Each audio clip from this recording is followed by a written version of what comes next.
What's up, everybody? Welcome to Podcast Now Plus. I'm Alex, and for this video, I wanted to talk about my most underrated game of 2022 so far. So I thought, Sunday, this is where I like to experiment with topics. Also, it's the last Sunday in June, so this is a good halfway point of the year, right? So I do have one. I was trying to think, could I make this a top three? I think Ghostwire Tokyo truly is, to me, the most underrated game that's come out this year, and I want to explain because I don't think by any means this game is like game of the year. I don't think this game is like some spectacular, like life-changing thing.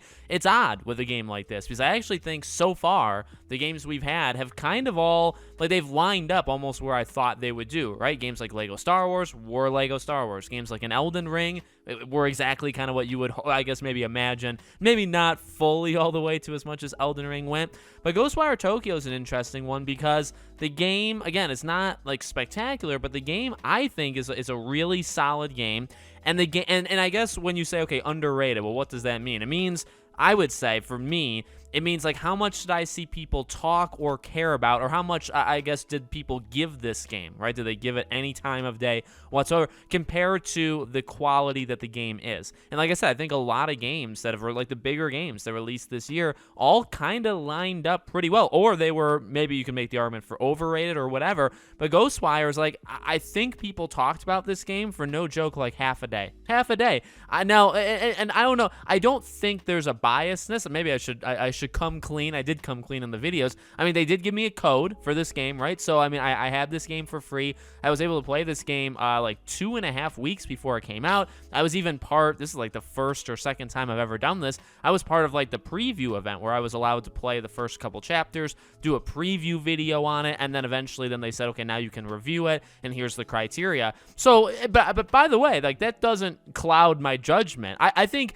maybe if anything, they gave it to me at a time, and because of the ability where it's like, okay, well, they gave me a code, and it's like, I'm going to review this thing, right? I'm going to put my skills as a content creator to work here. I feel like I maybe gave it more time of day than like an average person, right? Maybe that's the only thing I can credit to, getting it. But besides that, I mean, the game's fun. The environmental or the powers of wind and water and fire, I love those. I think they're really, really clever. I think they're really cool. I think the combat is actually severely underrated. If I were to say there was anything really good about this game, is the combat. It's limited. Like, there's not, what you see in like a 15, or when they did, I don't know, I think they did a Twitch stream where they did like 10, 15 minutes of gameplay. They also talked to like to the director and all that stuff. I mean, what you see in that gameplay is it. Yeah, like there's not too much in terms of like the fighting that you do, and like the enemies, there's not too many of them. I mean, I'm just literally going off of memory here. I haven't played the game in a couple months, but there's maybe only like 5 to 8 enemy types in the entire game. That's it, and that's including some of the bosses, which are also kind of recycled. And again, like the game has problems. The enemies are recycled. They're the things that you do in this game, besides the side quests, are recycled. It's not the greatest open world of all time. The way you move in this game is very like flat-footed. Like it's something that you really don't see all that often. Now, I actually think that works as a strength for the game, right? Because you're moving around. It's very, I wouldn't say like clunky, but you're very like static. Like you can imagine your character is like a wooden board standing up straight and like moving, and like, he can't bend over. None of that stuff can ever happen to him. That's what the character is. That's, what I mean? That's how it comes across, and that is, I think, a negative to a fair extent, because you play that, then you play like an Elden Ring or Horizon or like a Dying Light 2, right? It's different. It's very different, but I think it's got a charm to it along with its gameplay, and then the story and the I'd say like cultural impact or cultural influence of Japanese culture into this game. Like, that's the whole point, right? A lot of the side missions are basically folk tales that they would tell like their children, and that's real. Now, I don't know any of that stuff, or it's literally what I know of it is just what I've played in that game. But there is some really, really cool stuff that goes on in the storytelling, department. Not just, again, like the single player story is actually pretty okay, but also the side missions. Yes, you're doing the same thing over and over. There's your weakness. But the positive is that it's actually a pretty cool story, or they always are pretty cool stories that are a little chilling, right? Because the whole idea of the game is actually a little depressing and a little dark, and also a little unknown. Like, you don't fully know what's going on, unless, I think they did like a prequel.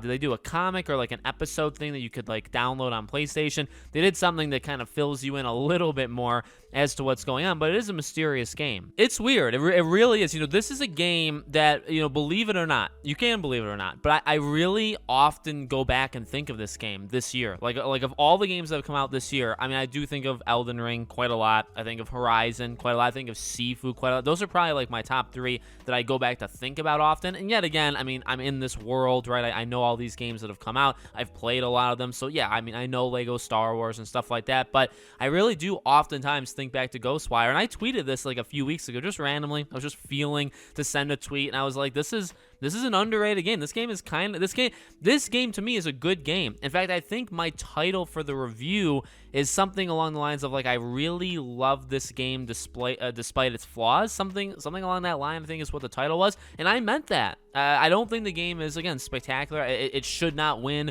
any Game of the Year awards. I would never give it a Game of the Year award. Like, it's not. Just to be honest, it's nothing like that. But I do think it's a game that kind of oozes personality, and it's such a different, not just open world game, but it is a different open world game, but it's also just a different game in general than pretty much any game that we've had, or any game. I've played, like, I think I've counted like 16 or 17 games so far in 2022. Obviously, I'll play another, maybe close to 20 towards the second half of the year. So at the end of the year, I'll have played 40 or so games, 40, 50 games. And I think Ghostwire Tokyo is still going to stand out just for being different. And again, how I'm judging underrated in this sense is the difference between how people talked about it versus the quality. This game isn't the quality for me as a game like Elden Ring or Horizon or even a Sifu, right? I like those games more, so I'd put them higher. But the talk of Ghostwire, and I guess I really didn't mention this. So, like, I got the code, all that stuff. I'm not basing it off of my review, okay? I'm just some small YouTuber who did a review of a game, of a Bethesda game, right? But I really think people did talk about this game for no joke, half a day, a full day, and that was kind of it. Like, I saw advertisements of it for a little. I saw talk on Twitter on it the day it came out, and that was honestly it. Like, I do not still, and I did not back then, see anybody talk about this on a large-scale thing on Twitter. And you see that for games like Horizon or Elden Ring, or even like Lego Star Wars, even Evil Dead to an extent. I saw it, and that's a different kind of game, but I really didn't see it for Ghostwire. So again, it's not the fact that it's so spectacular, it's the fact that it's actually really good. And I think like a solid game that, if it's on sale, pick it up. If it's full price, maybe you're not into it. And it's, it's a rather short open world game for sure. Even to 100% it, it's a short game. But if it's on sale, if it's 20, 30, 40 bucks, whatever your, price range you think it deserves is, I'd say pick it up. And the respect the game got is almost zero, which is obviously a lot different than a game like, say, Dying Light 2. Not spectacular, but also the response it got kind of really matched the game itself, right? It was exactly kind of what you would maybe imagine. This game was not. So let me know what you guys think in the comments below. Make sure you guys are subscribed to the channel, bell icon turned on so you know when all these videos go up, and I hope to see you all on tomorrow's video.